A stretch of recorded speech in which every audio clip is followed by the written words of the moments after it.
Hello, hello, hello. Welcome back to Joe Daddy's Garage. It is Thursday, February 3rd, 2022. We're over a month down in this year already. Hope everybody is well. I know that I've been getting updates on the side here. I have a chat box going that runs from the time I put this up until I go live, and I can just see kind of what's going on. I can tell you that it is wet today. It is wet. It is raining. And that's not so bad because the temperature is decent. I was just checking my phone app and it says it's 62 degrees here in mid-Georgia. And that's not too bad. I would rather not have the rain, obviously, but it is what it is. So a little warm, wet, or cold and dry. I'll take the little bit of warm and wet. Like I said, I hope everybody's doing well. You can probably hear my voice is maybe a little raspier today. I've been trying to do some paint work, not here, but back there, trying to do a bumper cover. And I may have ran into a few problems while I was doing that. So I was sanding and wasn't really thinking, and I'd forgotten to put my respirator on. So I may have inhaled some dust and particles and junk. And I thought, that's dumb. Go put your respirator on. Quit doing dumb things. So that's what I did. But that's where I'm at right now. Let me see who's here right off the bat. We have Crash Rider first in. Whoops. Give you a bell for being here first. And if you don't know, if you're new to my live streams, you get little rewards. It's kind of a little reward system. If you have a good comment or a good question, you get a bell. And sometimes I just give bells just for random thoughts and random ideas. And any monetary donations also get a bell. So little reward system, and I appreciate everybody being here and participating. So Crash Rider, good afternoon from Southern Indiana, where we are presently having freezing rain. Hope we don't have a power outage. Hit the thumbs up for Joe Daddy. Yes, thank you for that. Robert, afternoon all. 2 inches of snow with a base of sleet here in Texas, and it's supposed to start snowing again. Yeah. No thanks. No thanks. Hey, weren't you just like in the 70s a couple days ago? I think. It's crazy. Crazy weather we're having. Bob Knoll, good afternoon, gentlemen and ladies, if there are ladies here or there. Well, the snow missed Detroit. We only got about 7 inches. They said we are going to get 14 or more. So we looked out, and hello, Barry. Hello, Bob. So, yeah, 7 if you were predicted 14. 7 sounds much better. Ron Bell, greetings all from wet, cold, and rainy northeast Tennessee. And Robert saying, what part of Detroit? My dad grew up in Fraser, and his brother and his kids are still there up off Hall Road area. Okay. Troy. Hey, Barry and Barriettes. I hope everyone's doing well. It's a balmy 75 in the Savannah, Georgia area. That's toasty. That's toasty. I'm looking forward to the weather getting to that point. I really am. I really am. And I have some more to talk about with the whole paint kind of fiasco going on in just a few minutes. Ray Buckman, hi everyone. Heck of a 3-day weather pattern here today. Currently it's 16, but the sun is shining and it's working its magic. Wow, 16 degrees. That's pretty cool. But glad you're here, Ray. And the worst is over and the 7 inches of snow is melting. Okay, great. Dave Britton. Hey, Dave. Give you the Dave bell. First one in with the name of Dave. So glad you're here, Dave. And Dave's up in the Great White North, by the way. Terry, afternoon, Barry, and all. Please hit the like and thumbs up button. Thank you. Yes. Thank you, Terry. Isaac. Hello, all. Reached 82 degrees today, Southwest Florida. I'm not trying to rub it in, just saying. Southwest Florida. That sounds really nice. Southwest Florida. Yeah. Yeah. I could deal with that. Ray's laughing at that. Raleigh, hello from Hampton, Virginia. Kind of a below day here, 62 degrees and cloudy. Well, yeah, it's 62 here as well, but it's just raining, just raining. Um, but again, it is what it is. Brian B, good to see everyone. It's cold and snowy here in North Idaho as well. I think it's a good day for homemade mac and cheese for dinner. Maybe some fresh broccoli to go with. That sounds good. Are we gonna start talking about mystery foods again? A variety of stuff that everybody eats. Tim is here from RC Guy Garage. I can send you some of our snow. I heard you got hammered up there. I didn't get a chance to check out your video yet. I had a notification that you had made, I think, a plowing with Big Black up there. So I'll have to check out your video. Yeah, I don't want any snow. Thanks. And I know your videos are fun to watch, especially with the plowing and stuff like that. Just out there tearing it up. So I'll have to check that out. Hooked on Classics. Hello again. Glad you're here, man. Rick Gain. Good afternoon, everybody. Hope everybody is doing well. Yes, thank you, Rick. Roy Tamez. Hope everyone's doing well. Yep. Greg's Workshop. Hi, Barry. Been a hot 35 degrees Celsius. That does sound hot. Yeah. Yeah. That's toasty. And I'm it's to be expected, though, in Australia, right? Dawn's Manufacturer. Hello to all the Mustangers. Glad you're here, Dawn. Dave Britton, I figured out how to deal with the winter here in Ontario. I bought a snowmobile. Now let it snow. Okay. I'll give you a bell for that option. That sounds great. I got to go, last time I went snowmobiling was out in Colorado. This was a couple years ago. Had a great time. Had a great time with it. Bob Noel, 94 in Telegraph Taylor? Telegraph Taylor. I'm not sure what that is. Telegraph Taylor. Jeff.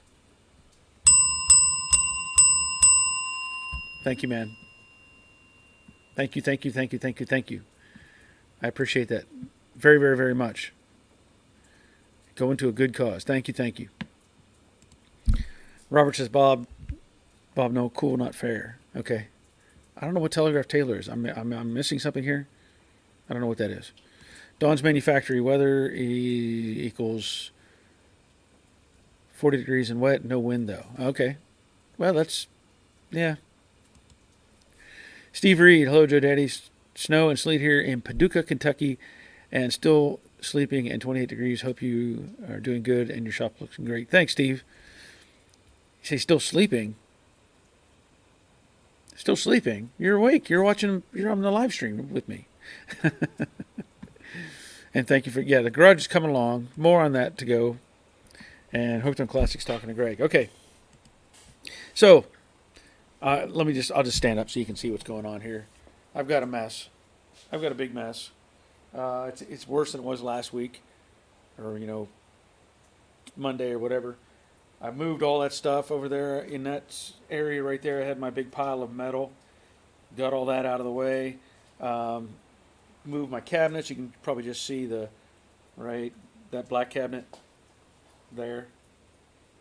And then paint cabinet I had over there. So I moved everything out of the way. There's stuff all over the floor that you can't. You can partially see. There's a bunch of jugs right here. There's probably 40 different containers of oil and antifreeze and gear lube and all that stuff. And my pile of wire, great big pile of wiring. The big block Chevy. Anybody need a big block Chevy 454? It's sitting there. So I was, I'm trying to get all this done, obviously. And I had, I don't know if I mentioned on Monday or not, a friend contacted me about taking care of a bumper cover that got damaged. I purchased the bumper cover from Amazon. It arrived, folded up, so I had to unfold it, let it relax in warm environment, right? No issues with it, though. It's not like it's got any kinks, which is great. And it came pre-primed, and I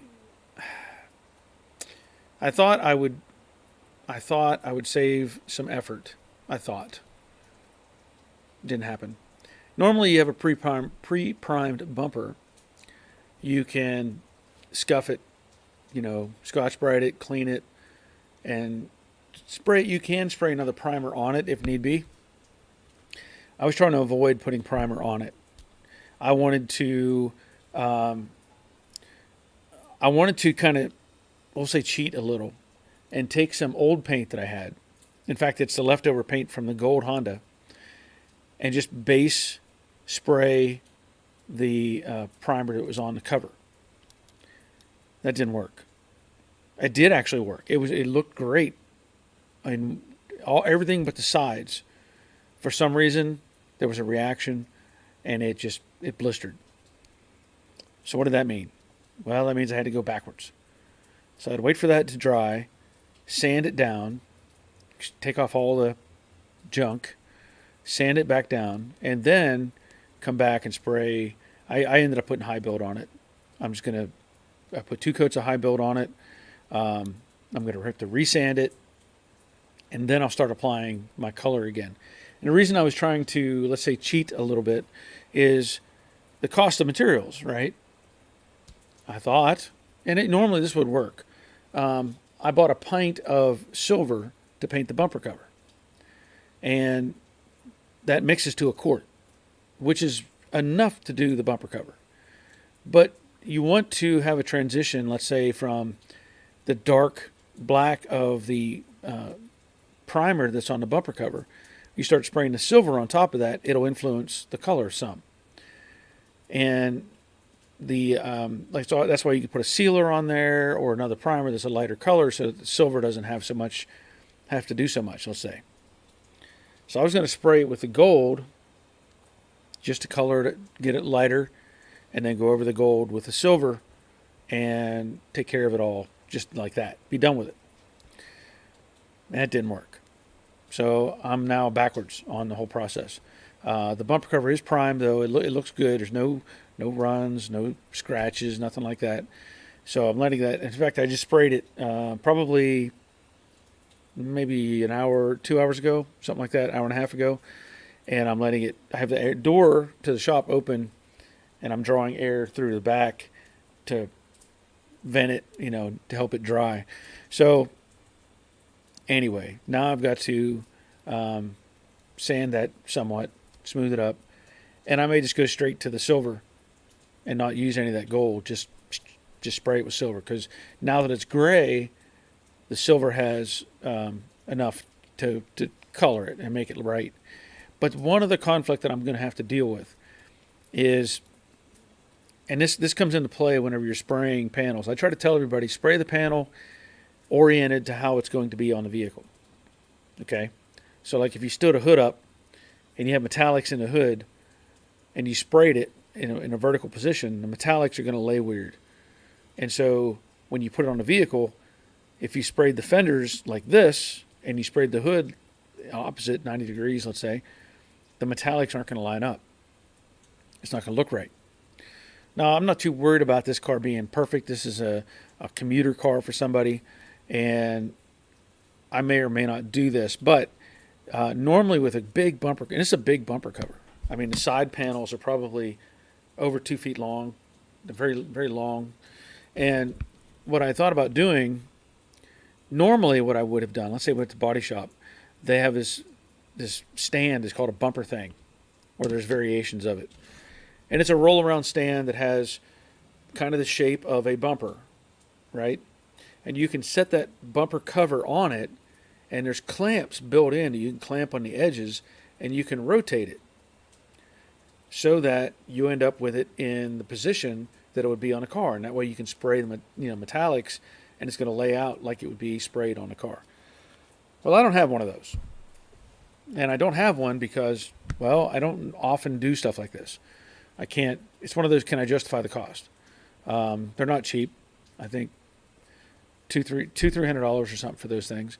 But then if I get one, where do I store it? There's a lot of things that compound that.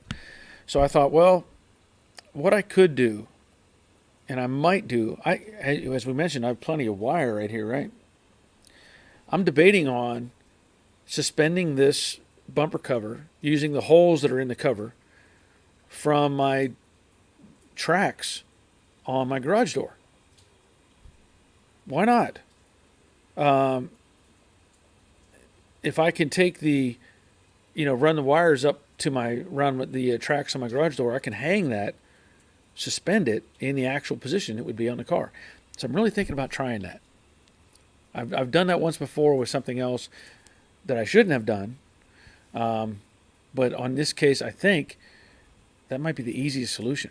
Is just to have it upright, hanging from the top, and that way I can again spray it and have easier access. This cover is so long that on my bumper stand or my panel stands that I use in here with a pretty narrow setting, it's only the tips are only about that far off the floor. That's a very long panel. So I may have to look at that and take some of this wire or something and spool that thing up. I think it might be the best solution. Let's see where we're at here.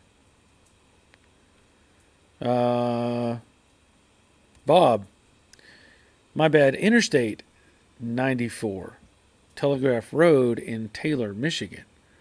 Okay, I get it now. 94. Interstate 94. Oh. That's what. Okay, you're talking to Robert. I was thinking you were saying it was 94 degrees. I'm like, 94? What are you talking about? But I get it now. Steve Reed, it's sleeting. Oh, yeah, not good. Greg says hi to Hooked on Classics. Isaac, good afternoon, Barry. Found a 99 Ford Explorer with a 5.0 GT40 to rebuild from a 68. Kind of excited. Going to put the 289 on the shelf. Okay. That sounds like a plan. Troy, I like the white wall. It looks brighter in there. Yeah, it is definitely. Now, of course, as I put up more junk on the walls, right, it's going to affect that. It did. I know it did on this wall. It was nice to have them painted, but by the time I hung all the junk back up, it kind of, defeated the purpose somewhat. And I still have some ideas as to how I want to lay everything out. I know I have to go back and get 2 more rolls of insulation, and I'm hoping that's enough. It's one of those awkward situations. You're like, oh, my span is 10 feet. I know it's 10 feet inside the base plate and the double cap. I know it's 10 feet. And what you may not know, there's actually a curb. My garage is sitting on, I don't know if it's probably 6 or 7 inches of concrete. It actually sits up off the floor. When I had the garage built, the idea was you could spray this out. You could wash it with water and not get the wood wet or anything like that. So the concrete gives me another 6 inches of elevation. So when you do the 6 plus the caps and everything, it's close to 11 feet tall, close to 11 feet. But the opening inside the wall is 10 feet. The studs are 10 foot. Well, insulation comes in 32-foot rolls, basically. So I did the math, and I think I need, was it 10, 20, 30, 40, 50? I need at least I might need like 64 feet. Might need 64 feet. I can't justify buying a whole nother roll of insulation for 2 feet. So one of those spaces, like over there on the side, I don't know what I may just put something else in there. I don't know.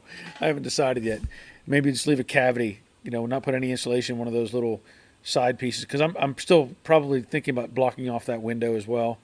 But what I think of newspaper, what they used to use, wad up newspaper and stick it in the opening. Who knows? Robert says cleaner than my shop. Well, I hope not. Because this is you can't see the rest of it. It is. Let me see if I can turn this without messing things up too bad. See if I can turn this. Yeah, it's a mess. There's just stuff piled up everywhere. See if I get this back in the right spot. Okay. Bob, well, some people buy a car first or a truck. I'll buy that motor and put something around it. There you go. I was kind of thinking the same thing, Pick up a spare 289 if it runs and everything. Isaac, you have enough wire in Florida to wire another building. Looks like my place. The thing is, that the bulk of that on the floor, the bulk of that is all automotive wiring. That doesn't even count the house wiring stuff that I have put aside left over from projects in the house. I have, I don't know how much up there in bins, you know, just one of those things. And I know people have said, because I posted pictures of this on Facebook or something, and they said, time to strip the wire. Well, okay. What's an easy way to strip wire? Burn it. That's to me. It's the only easy way to strip the wire is to burn it. I don't know what it would take to actually hand strip all that plastic off of those, but I know the easy out is to burn it. But I don't know if I want to do that. Hooked on Classics. I wish it was warm enough to spray paint here. Yeah. Yeah, it's on the edge of good temperature. Without my heater inside, I probably wouldn't have tried it. Phil, in regards to the bumper cover, the quicker anyone can recover, the better.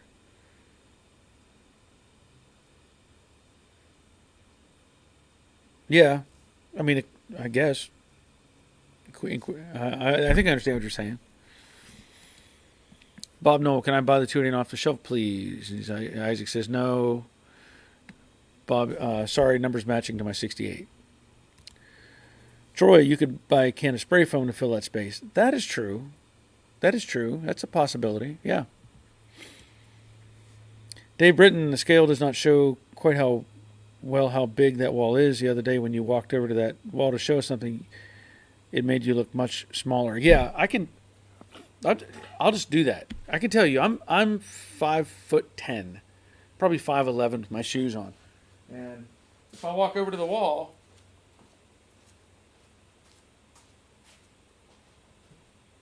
now you can see this ladder is about my height. So yeah, it's a lot taller than it looks. That forced perspective thing, right? Buck's Woodshop. Hey, this guy looks familiar.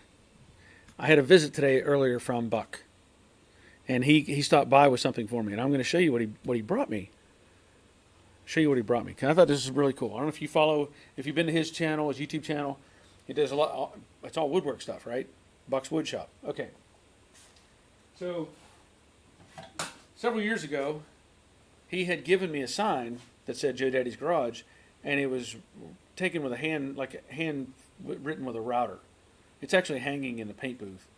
And today he stopped by, and he's upgraded. He's upgraded a lot. Check that out. CNC milled. That's pretty cool. That is pretty cool. You can see the backside. So yeah, he stopped by today. Had a nice visit. Had a chance to talk and catch up. So if you haven't already checked out his YouTube channel, go check it out, Buck's Woodshop. In fact, it's kind of funny. If I know several years ago, we had exchanged some stuff like this, right? And I made him. I don't know if he has a video on it or not. I made him like his logo is the skill saw blade, right? And I made him a little sign out of steel. I thought it was fitting because here I work with steel and he works with wood, right? So I made him a little sign out of steel for him to have, and he's made me signs out of wood for me to have, and that kind of is, that's our forte, right? So yeah, we had a good visit. Ray Buckman, Robert, yours at least is an organized mess. There you go, organized mess. And Robert, any leftover installation at the new house across the street? Hey, let me tell you, that's not a bad idea, and I'll tell you why. I mean, I know the guy building a house. He might have something. Here's the deal. He went, because he was doing, so much himself. Just so much himself. Because he's a plumber by trade. But, he's done, just so much by himself. Him and his wife. He went out and he bought insulation. He got a good deal on it, he said. And he brought it home. And I don't know if he put it all up or if he paid somebody. I don't remember. I think he might have put it all up. And the inspector came out to look at it, and they said, this is the wrong insulation. And he was like, what? Apparently, and I only can take his word for it, the insulation he bought was like 3 inches thick. and the requirement was 3.5 inches thick. I think that's what he told me. And so he had to he said, I could probably live with it, but I just can't. He took all that insulation back out and went and got the right thickness of insulation and put it back in. And he said he was going to take all that leftover stuff and put it up in his attic. So that might be an idea. Might be a good idea. Dave Britton, the place around here will not take burnt wire anymore. Oh, okay. I don't even know if they would do that here. I don't know. Robert, organized stacks of mess. Okay. Brian, if you're only short a few feet, Barry, you could fill that space with 2 or 3 cans of expanding foam. That's true. I guess I have to outweigh the cost. Like, how much is a roll of insulation versus how much are 2 or 3 cans of spray foam? It might be the same cost. Isaac, I used to save wire, but it's a headache. I just give it away. Yeah, well, only reason I save that wire is growing up at the junkyard. We would burn cars to take to scrap, and it was my job to cut all the wire out of the cars after they were burned. It was one of my jobs to do. Cut all that wire out, and then anytime we did something otherwise, we had a massive pile of wire because it was worth something. And so you get taught these things, and it's like, oh, I need to save that. And really, I don't want to go into a landfill. That's for sure. That's just a waste. It's got to be recycled somewhere. So I'll have to figure that out. Karsten, good evening, Barry and all. Karsten is here from Denmark. Glad you're here. Dave Britton, very nice sign. Yeah, it's really nice. And I think he's taking orders. If you need something made, contact Buck's Woodshop. Dave, that sign is awesome. Yes. Or Dale Halverson. That sign is awesome. Yes, I think so too. Yes. Hooked on Classic, that's really cool. Yes. And Buck says, good visit. Yep, it was a good visit. And now, he has moved closer to where I am. Like, he was pretty good distance away before when we had visited before. And now he's closer, so we might actually do some interaction. We'll see. Ray Buckman, great looking sign. Saw your post on Facebook. Okay, thanks, Ray. Crash Rider, that sign is beautiful. Excellent work. Yeah, it is. It's sharp. And Buck says, yep, I have that sign on my shelf. Yeah, it's a neat little sign. It looks like a little marquee with lights on it and stuff. Kind of fun to make that. Rick Stevenson is here. Hey, y'all. Dave Conville. Glad you're here, Dave. And Dave Britton, we stripped a bunch of wire for my son to melt down. I just put a hammer in a vise and pulled the wire through. The claw worked great. Okay. You got some free time? Come on down. That still sounds like work, though. It does. But I like the input. Charlie Seidelman. Hey, Barry. Hey, Charlie. Glad you're here. But I'm trying to get things moving and get things done. Once I get, to make my full decision on whether I want to keep the windows or not, because again, that's like 6 square feet of space. You don't think that's much, but whenever you start moving things around, or if you want to put like this shelf unit, if I wanted to put it there, well, I'd block the window anyway, and it's a heat loss. So I may just, block off all the windows on that side of the shop because they're really not benefiting me. Even though I love having the sunshine shining in, it helps tremendously. But that side is covered by trees, and I get very little light out of it. Now, I do like occasionally, I might see birds or squirrels out there running around, which is kind of fun. But I don't know. I kind of feel like I need to justify the space now, because it's just, I'm limited. There's only so much. Along with that, I had posted on, I think, Facebook as well, all the metal that I took out of here. There was a lot of metal. I didn't realize how much I actually had standing in that corner right there. And so I hauled it all outside and just put it in the bed of Frankentruck. And everybody was thinking, I think they were thinking that I was just going to scrap all that. No, that's not the plan. But I know that I want it out of the garage. I want that metal outside because it's just taking up space. Again, what do I gain from it? Nothing. So what I might do is just outside of this wall, there's this window. Um, I'm thinking I'll take the stand that I had in here and finish it, like make it more like a metal rack type of thing, and be able to stack up angle iron and square tubing and that sort of thing, get it on there. But then I was thinking, well, what do I do for, to keep the rain off of it? I mean, it's getting rained on right now, which I hate to say that, um, but I don't want it in here. And I'm debating on. I have a truck hood from a '72 Chevy truck outside. I'm thinking about just mounting that on my stand and using that as the rain deflector. I think that might be a easy way to salvage the hood, make use of it, and just try to keep the rain off of off the panel, off the metal. And I don't know.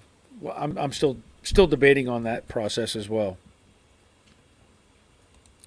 Charlie, try checking your local home center, see if they're having any damaged foam boards or a ripped insulation batting roll. That's not a bad idea at all. I can do that. I can do that. And I think, the paneling and everything. I did get the right amount of that. I know.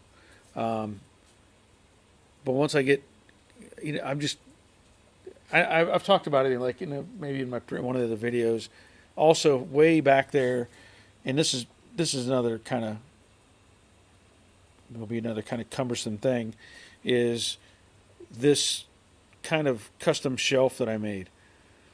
Basically, it's some 2x4s built like a ladder, and then there's this piece of wood going up to the truss, and the studs are of underneath, like they're screwed to the studs coming off the wall. That's excess vinyl siding from the house and the garage. So you're talking 12-foot lengths of material, and it's not something I want to get rid of. I just don't. But the problem is, I have to take all that back down to put the insulation and the paneling back up, and then figure out if I want to leave that up there or what I want to do with it. Because how do you store? There's 12-foot lengths of vinyl. How do you comfortably store that somewhere? It's not that easy. So that's why it's suspended overhead right now, to keep it up and out of the way. Let's see, Greg. Barry, that is a good thing. Outside steel rack, yeah. Yeah, when I first started, and I was just, the rack that I had there was salvaged inch and a quarter, I think, or inch and a half square tubing. I think somebody had given me a tractor, and they had built a cage on the tractor as like a rollover type of thing.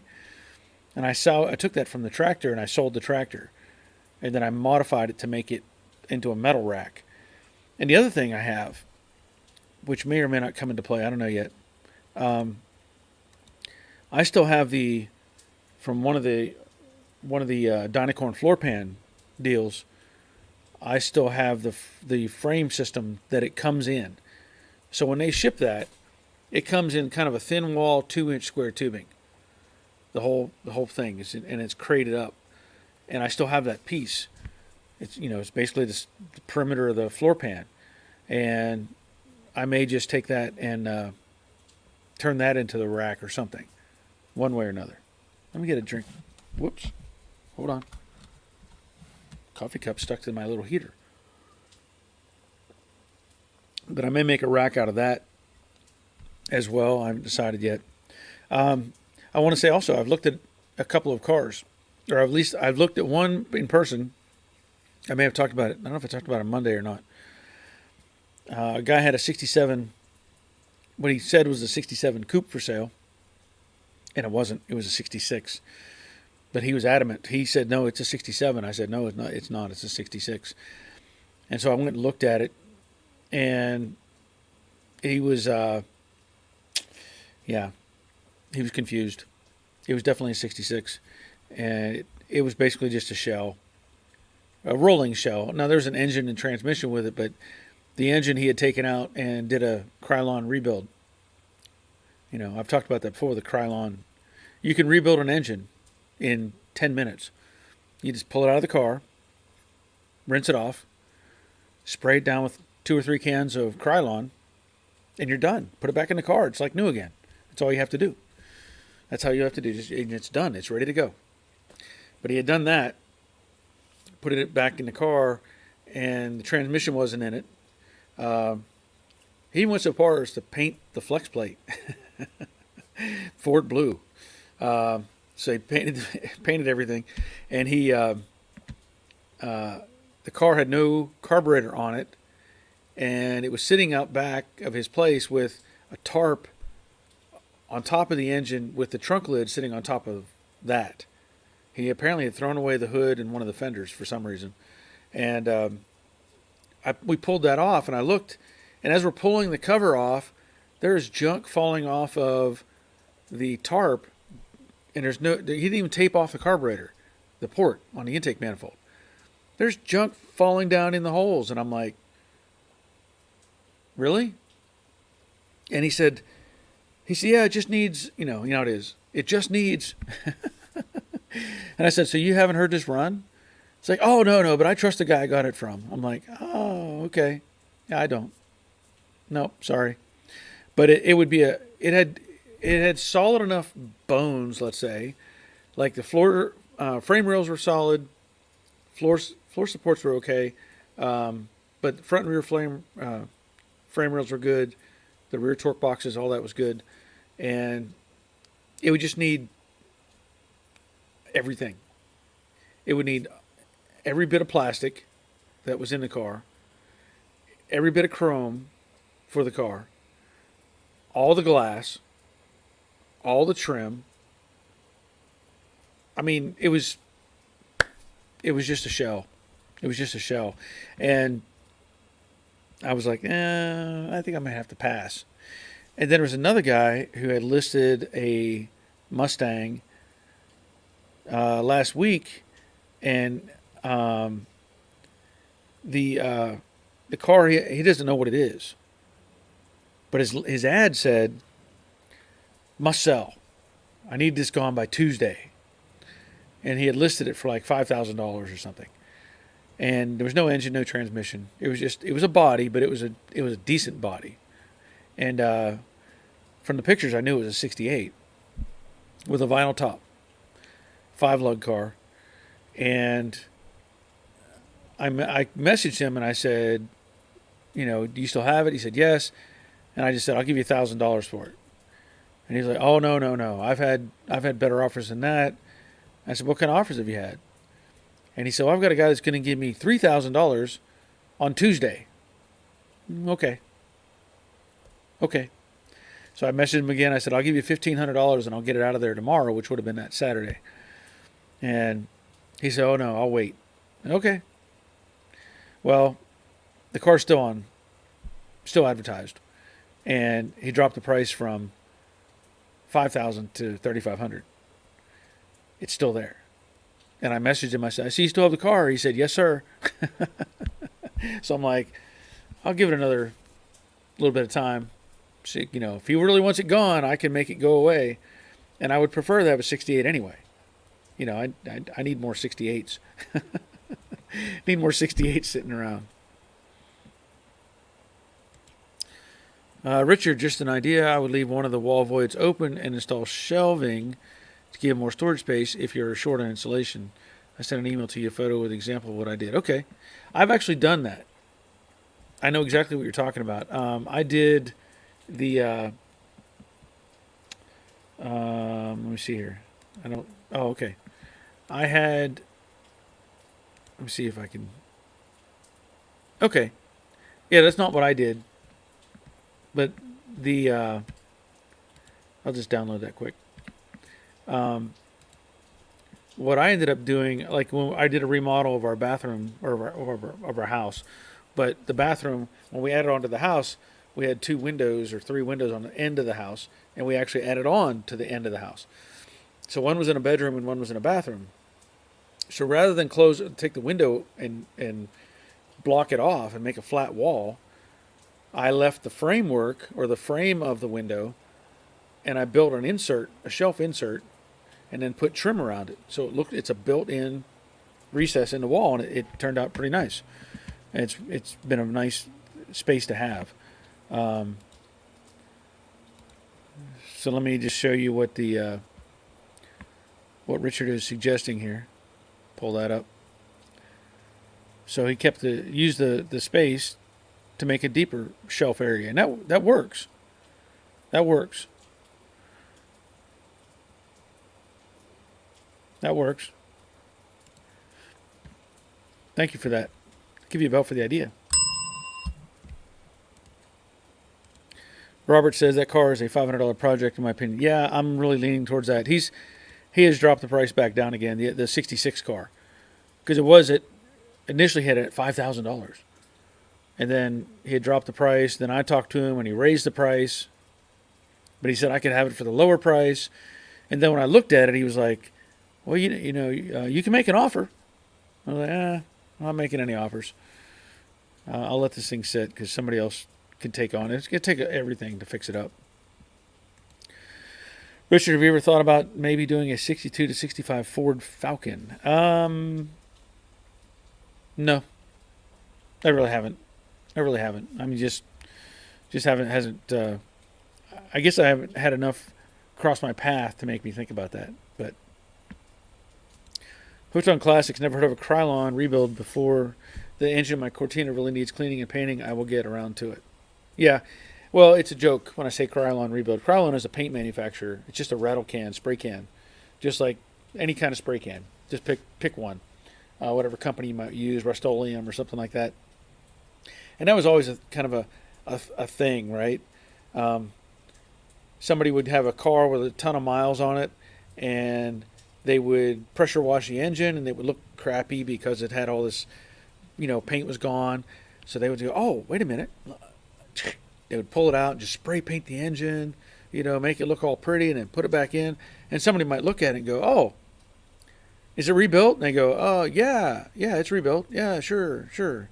And so the implication was it was rebuilt with a can of rattle paint. So it's maybe not everybody has heard that, but that was a long-standing, I guess, joke between me and my brother and his friends in our community. Was, "Oh, it's got a Krylon rebuild. Perfect." Boogie Bum, hello from Nashville. Work had the nerve of getting in the way of cars and coffee. Priorities, yeah, man. What's up with that?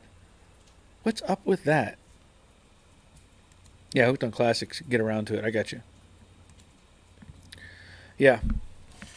Oh man, it's still raining. Bill Goebel, hey guys, let's click that like button. Yes, by all means. And I think on Monday night we had a peak of about 75 viewers, which was really good. We haven't had that many in a while. And currently we're at 42, 43, which is awesome. So I appreciate everybody coming in here and hanging out.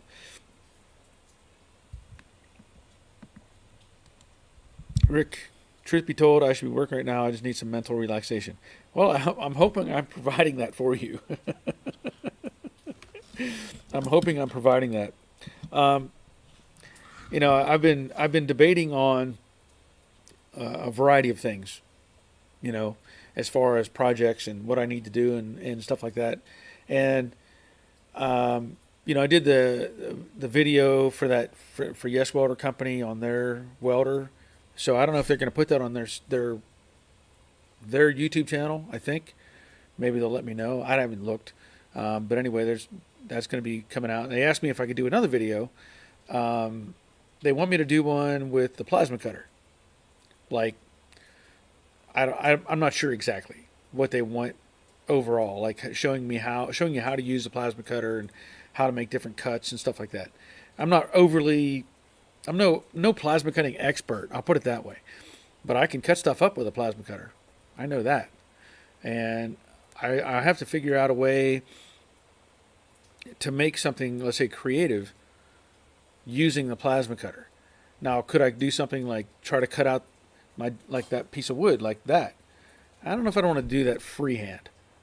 That would almost need like a CNC plasma cutter, right? So I may have to come up with some ideas how I can incorporate their plasma cutter into making a project or some visual type of thing. So that's one thing that they've actually requested from me. Um, Another thing is, I mentioned this on Monday. I'm I've been doing Uber Eats on at night for the last 14 months, 13, 14 months. I've been doing Uber Eats and delivering food, and I'm really realizing that maybe at this point it's not the best thing. I've been seeing lots of cars in accidents lately, and it's kind of unnerving. It's kind of unnerving. You know, when I'm out trying to make a delivery and people are cutting through an intersection and taking out another car, it's like, well, that could have been me, right? So I'm really debating on whether it's worth the cost or worth the effort of me doing it. So I'm trying to come up with other things that I could do, possibly, you know, in the evenings. I know I can make more videos and put more stuff out, and I'm just kind of thinking of different things that I may want to try. Rick, awesome, man. Thank you for that. Thank you, thank you, thank you, thank you. And Rick says, Barry, truthfully, I really do enjoy these live streams. It's just what one needs to break up the monotony of the week. Yeah.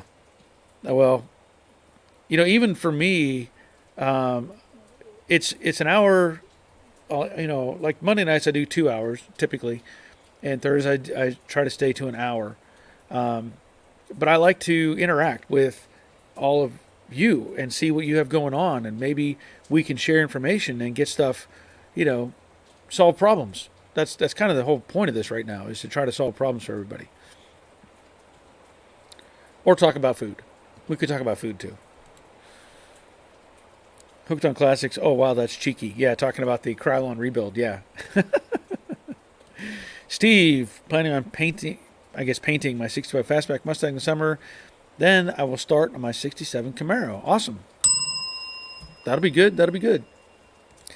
Jody Potter. I don't know where I got Andy from.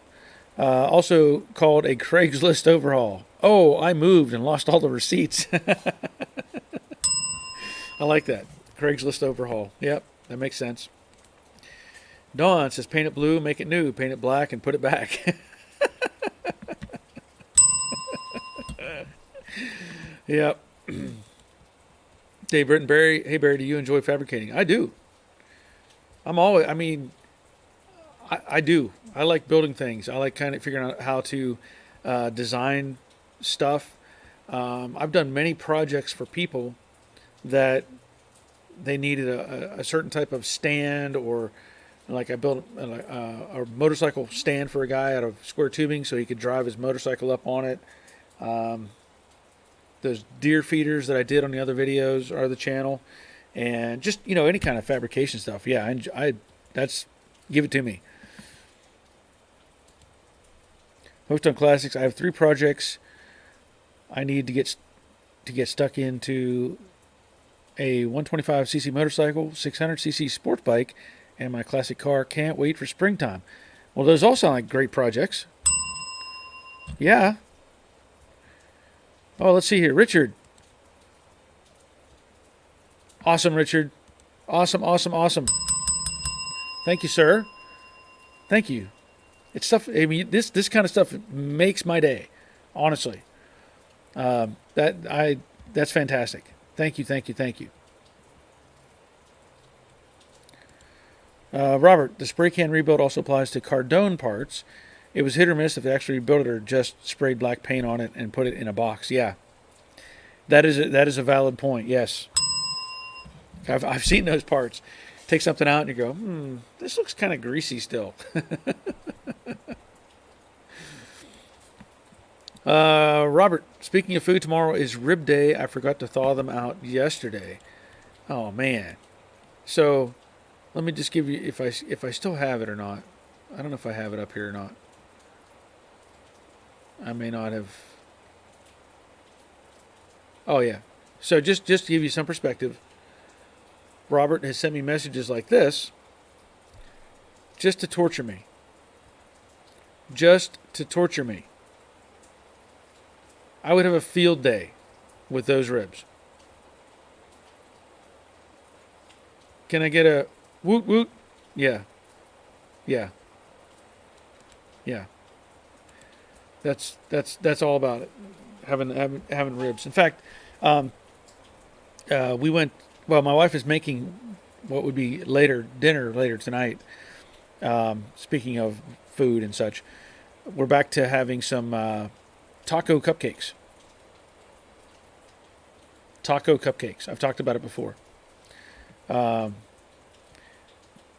you take wonton wraps, whatever, and you put them in a cupcake pan, and you put your meat and beans and whatever like pre-cooked into those cupcake holders. Put some cheese on top and bake it. Comes out. Put some sour cream on there, maybe a little salsa. Taco cupcakes. Really good. Hooked on classics. That's making me hungry. Oh well, I'm sorry. I won't shut. Oops. Oh man. Sorry, I clicked on that picture again. That does. That just looks fantastic. I'm just gonna sit here and oh, that yeah. Robert, will you have a grill now? And next trip out, I'll make some there. Okay, I'll take that as a promise.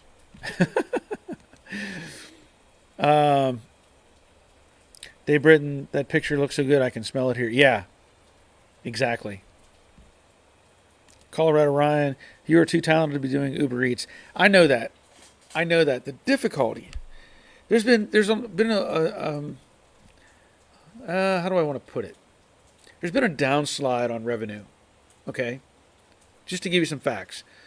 Back when I was heavily working on the convertible project, and I was getting parts, making stuff happen, my revenue was fantastic.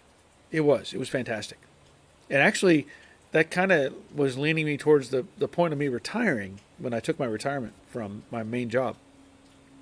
Revenue was fantastic. And then somehow things kind of didn't keep that momentum. Like parts weren't showing up that I needed or I requested, and things just kept like going downhill. Because there was a lot of interest in that project, and then it just stalled. So that's why I went back to working on Jade, and I put out a bunch of videos on that. And so really, I'm not. The numbers aren't great. Just put it that way. So I have to do something to provide some income. I have to have some other stuff going on. That's why I was doing Uber Eats. But again, I'm more like, man, this is not. I don't know if it's even worth my time. So anyway, I've looked at some ideas, and you could tell me if you think this is a good idea or not, because you hear me talk every week, right? A lot of you hear me talk Mondays and Thursdays into this little microphone, and I have seen websites where you can do like voiceovers. I thought about experimenting with that and see if I couldn't do some voiceover stuff. I wouldn't have to go anywhere, and I could just talk into the microphone and see what happens. If that's a good idea or not, I don't know, but it could be something I could try. We'll see. But thank you for that, Ryan. I appreciate that comment. CSL RC Lorne, hi. Hi? Like hi? Or hello? Glad you're here. Karsten, I got a new starter from eBay for my Buick. Same price, but the new one is completely different quality, and it works. That's awesome. I know you were struggling with that. I'm glad they got it corrected. And you got one that works. That's good. Terry Keithley, after the ribs, you could have some shoot fly pie, huh? I don't know. I don't know if I'd want to do that. I would like that, yeah, but I don't know if that's the right finish to ribs. I don't know. I'd have to think about that one. Yeah. I'd have to think about that. I'm not against a shoe fly pie and some coffee, that's for sure. Brian, after seeing Robert's ribs, I don't think I will enjoy my mac and cheese so much. Thanks. Oh, you mean these? Look at that. Thing of beauty right there. Thing of beauty. Crash right, I'm slobbering all over myself after seeing this. Yeah. And Karsten, the starter solenoid is an inch longer. Okay. Well, I don't know what the parameters were or are for that particular starter. So I would venture there were a variety of options as far as the solenoid goes. But hey, if it works, it works. And that was, I think back to I could relate junkyard stories. And this, I'll just put this up here. Junkyard story time. Okay. Talking about starters. That was like, I don't know, one of the worst things, I think, to take off a car whenever we had to pull starters from a car. Reason being, several reasons, but most of our cars at the junkyard were just sitting on the ground. Just, Dad had wanted to put like blocks and stuff underneath things, but it just kind of never happened. So we'd have to get a jack, one of those great big high jacks, right? Get it underneath the car somewhere, jack it up, go get some blocking, get underneath the car, get a position, make sure it's not, going to fall on you. Get underneath the car, lay in the dirt, and take a starter off. And I can tell you on more than one occasion, you might jack a car up and start getting underneath it, and here comes a groundhog at you. We'd have groundhogs up there. Or not often you'd have a snake underneath the car. They usually stay underneath like a hood on the ground or something. But you'd get underneath the car, and your cars are filthy and grimy and dirty. And so we didn't have safety glasses back then. You didn't wear any kind of protection. So you'd end up with grease and crap and junk in your eyes. And then it never failed. You almost never had the right configuration of tools, depending on what the starter was. The Chevy and GM starters were heavier than the Ford starters. And trying to find the bolts to get those starters off was always a pain. And I had to learn the hard way that you never take off the easy bolts first. Never. You take off the hard bolts first. The ones you have to reach way up in and get around and, get your arms shoved through behind a solenoid to get the bolt out or whatever. Because when I was young, I would go and try to take a starter off, and my brother would show up like, "What is taking you so long?" And I'm like, "I can't get this bolt off." Well, the problem was, if you take out the hard bolt at the top, or if you take out all the easy bolts first, and then you start taking out that hard bolt, well, you got to hold the weight of the starter up so it doesn't bind on the bolt when you're taking it out. I didn't know when I was, 8, 9 years old, taking starters off. And so he would just, you big dummy, take out the hard bolts first. And I was like, had to think about it a minute. And I was, oh. So from then on, get the hard bolt out, or hard 2 bolts, and you got the one at the bottom. Gently lift up on the starter, take out that bottom bolt. You can access it, pull it out, get it out of the way. So little thought for the day, take out the hard bolts first. Okay, let me get back to where my comments are. Greg says, Barry, I get a lot of voiceover to do. Okay. A lot of voiceover. All right. I got you. Robert, I do a mac and cheese with brisket on top. Oh, yeah. That just sounds terrible. That just sounds terrible. Oh.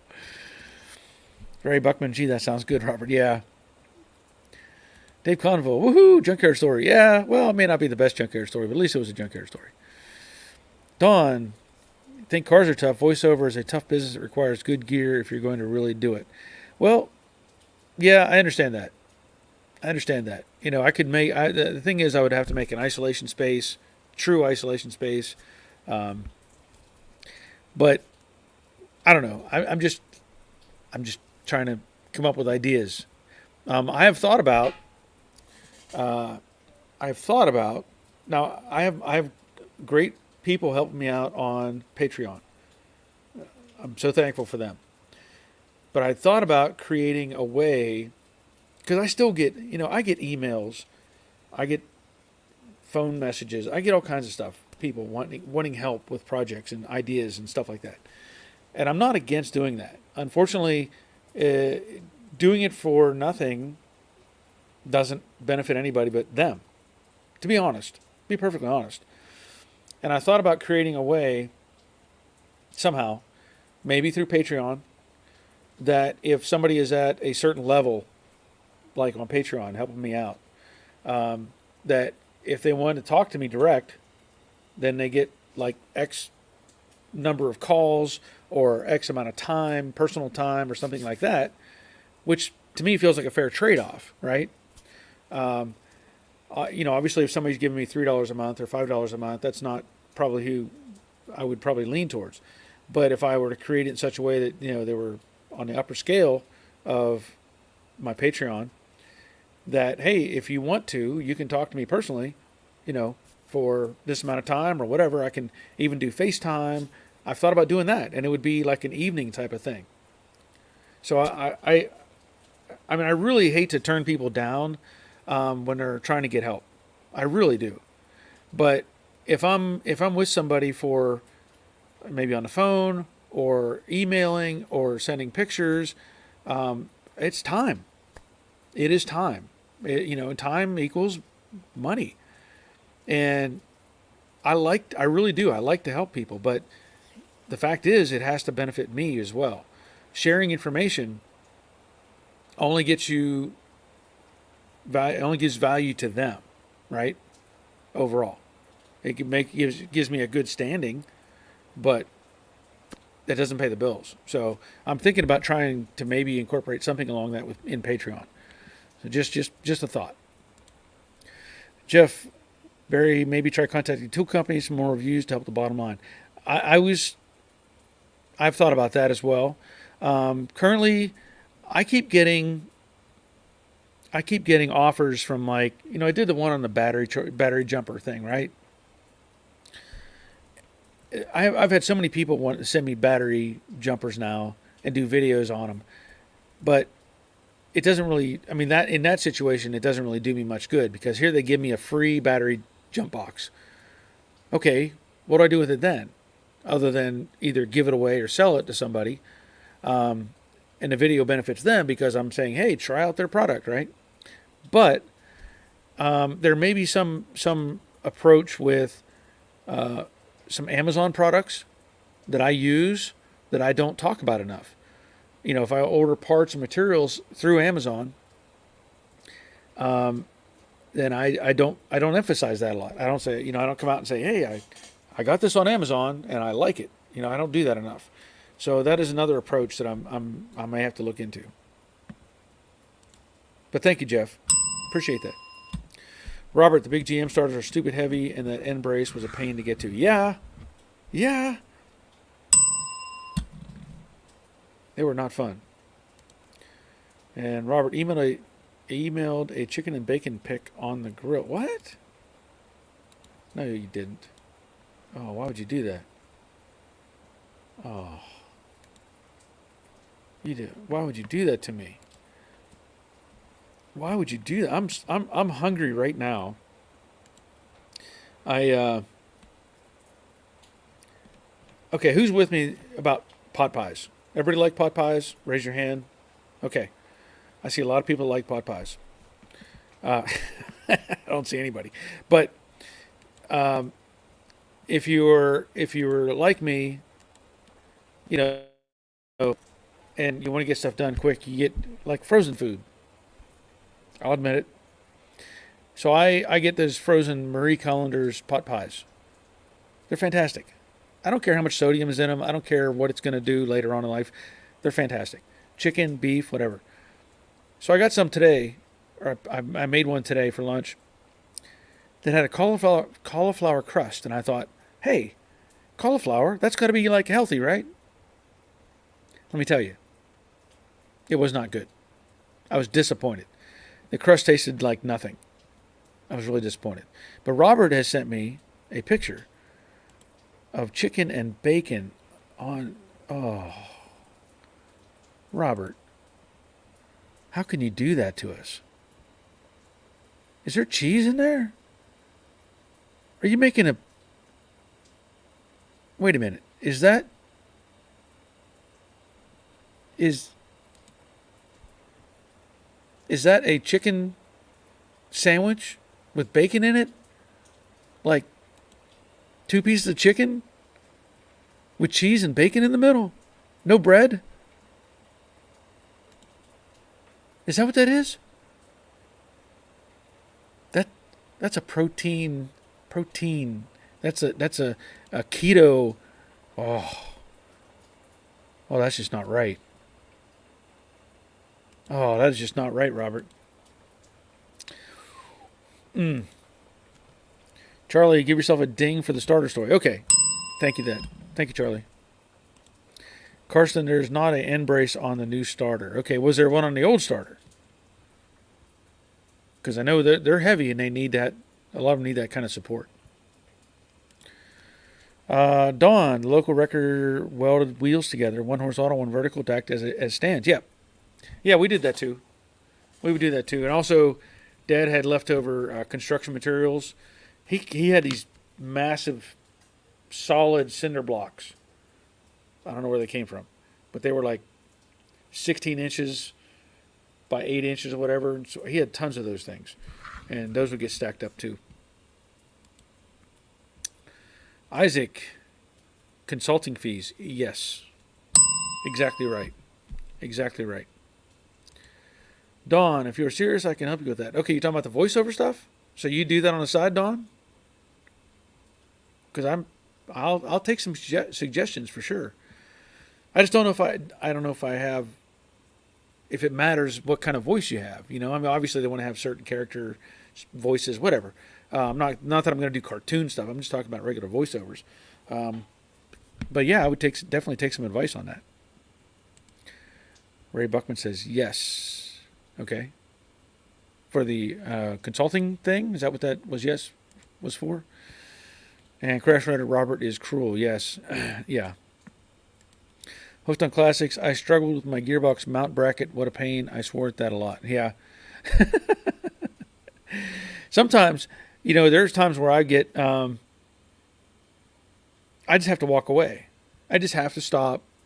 If I stand there and just kind of persistently try to fix something, I know I have enough sense that I go, nope.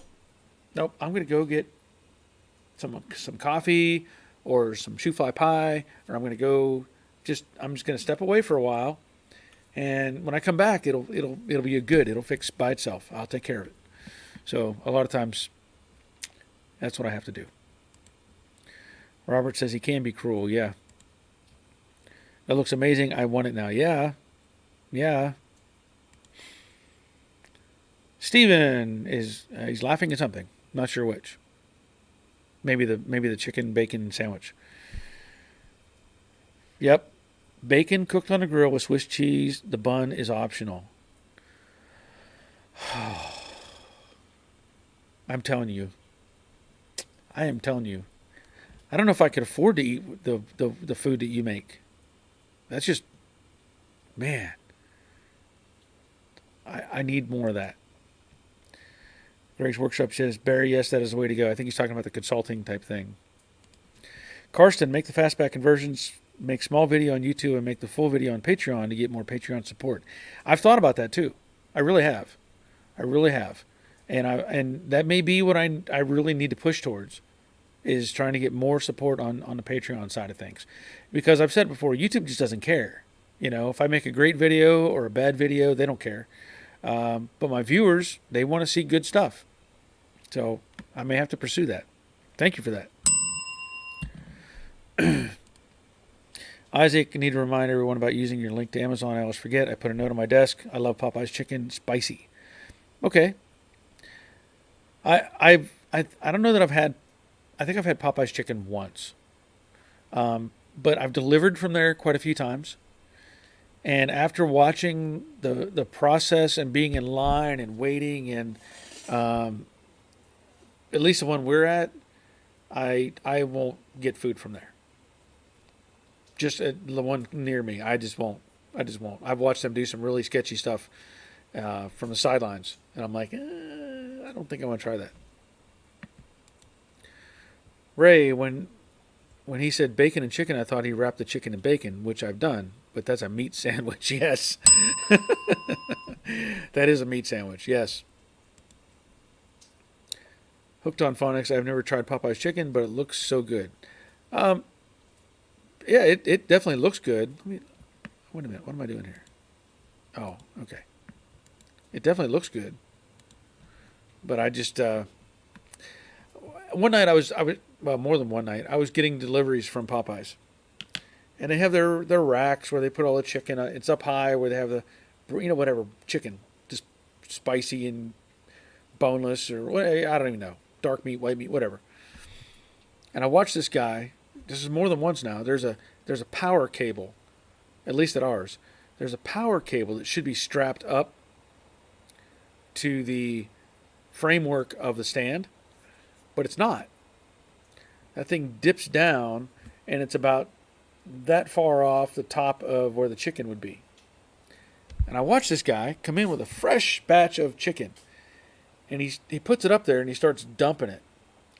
And I'm watching this chicken tumble over this piece of conduit, flex conduit. It's like piece after piece is hitting that and falling into the bin. And I'm like, how in the world does that meet any kind of standard? It's just, and I saw him do it several times, and I was like, I don't think I'm just gonna have to step away from this. And there was other things going on, watching people come in and get you a drink cup, but they put two fingers down inside your cup, wearing a glove that's covered in who knows what, put it down inside your cup and walk over and set it down and get you ice and drink, and I'm like, no. Now it'd be different, I guess, if I hadn't seen that, but I just was like, no. Dawn, I have a studio and know people in the business. Oh wow, okay. Okay.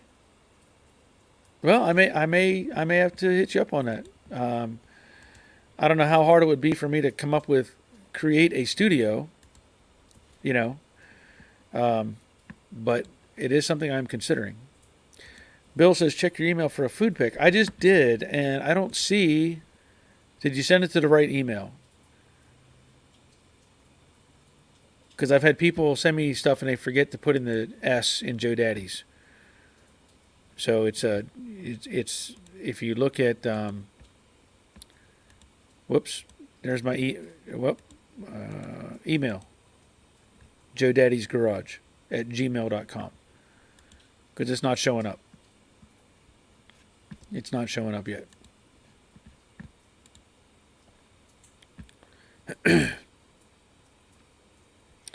Robert says, Popeye's chicken is very good, but the consistency of location and service is very poor. I agree with that. Bill, okay. Dawn, I can help with your ISO space design. Okay. Well, that sounds like a plan. We'll see how that goes. Ray, when I lived in Tampa, Florida, I used to love Church's Chicken. Yeah, there's a Church's Chicken here locally. Of course, the go-to is Chick-fil-A. That's all I can say. But I have had Church's. It's pretty good. The fries were I think they had the home-style fries, but they were pretty good. But it seems like the go-to is Chick-fil-A. If you have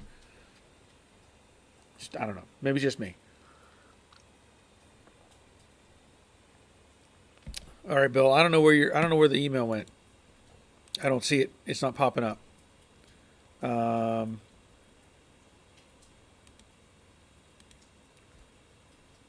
So I don't know where it's at. But I'm at a point where I'm gonna have to call it a day. We're over an hour, and I can feel my voice is getting worse, and so I need to call it a day and get back to trying to finish out this bumper cover, so that I can finish the project and get the car back together for that person. Let's see where we're at. Pull this off. So, anyway, I hope you all have a good weekend. I know the weather is not the best for most of us, but I hope everybody has a good weekend. And I'll be back on Monday night at 7, and we'll see how much more I can get done on the garage. Obviously, as I said, I need to put up some more insulation before I can do the paneling. I need to finish blocking off the window before I can put up the insulation. So there's a sequence that I have to follow to try to get all that done. But I want to thank you for being here. And until next time, take care of yourselves. See ya.